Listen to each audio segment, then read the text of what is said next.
সবগুলো চার্চে অর্থাৎ সবগুলো গির্জায় কিন্তু বড়দিনের সাজে সেজেছে এবং চার্চগুলোতে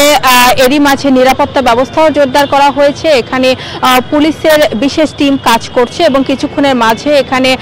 সেনাবাহিনী প্রধান জেনারেল ওয়াকারুজ্জামান কাকরাইল চার্চে আসবেন, পরিদর্শনে আসবেন, সেখানে সাংবাদিকদের সাথে মতবিনিময় করবেন এবং খ্রিস্টীয় ধর্মাবলম্বী যারা তাদেরকে বড়দিনের শুভেচ্ছা জানাবেন। উনি 8টার সময় আসবেন, 8টায় কথা বলবেন এবং এরই মাঝে কিন্তু ঢাকা মেট্রোপলিটন পুলিশের তরফ থেকে বলা হয়েছে যে বড়দিনকে কেন্দ্র করে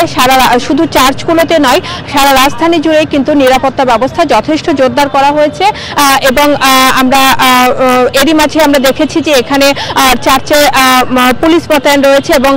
রাজধানীতে বিভিন্ন পয়েন্টে পুলিশ, সেনাবাহিনী, পুলিশের বিশেষ টিম সেগুলো মোতায়েন রাখা হয়েছে এবং এরই পাশাপাশি কিন্তু সাইবার যে ইউনিটটি তাকেও কিন্তু সক্রিয় রাখা হয়েছে বলে জানা হয়েছে। এবং কাকরাইল চার্চে আমরা দেখতে পাচ্ছি, দর্শক আপনারা দেখছেন যে এখানে কিন্তু যীশু খ্রিস্টের জন্মের যে মুহূর্তটা অর্থাৎ 25শে ডিসেম্বর তারা যে বড়দিন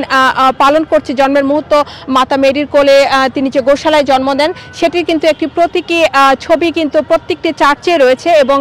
এখানে কাকরাইল চার্চেও কিন্তু সেরকমভাবে সাজানো হয়েছে। এর বাইরে রয়েছে ক্রিসমাস ট্রি এবং রাজধানীর অন্যান্য চার্চে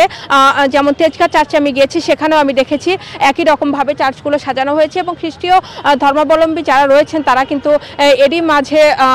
বড়দিনের যে আনুষ্ঠানিকতা, উদযাপনের যে আনুষ্ঠানিকতা সেটার সাথে অংশ নিতে শুরু করেছেন এবং সব মিলিয়ে কিন্তু শুধু গির্জাগুলোতেই নয়, সারা রাজধানী জুড়ে কিন্তু একটি সাজ রব রয়েছে এই বড়দিনকে কেন্দ্র করে। নবনীতা, মিথিলা, ধন্যবাদ আপনাকে।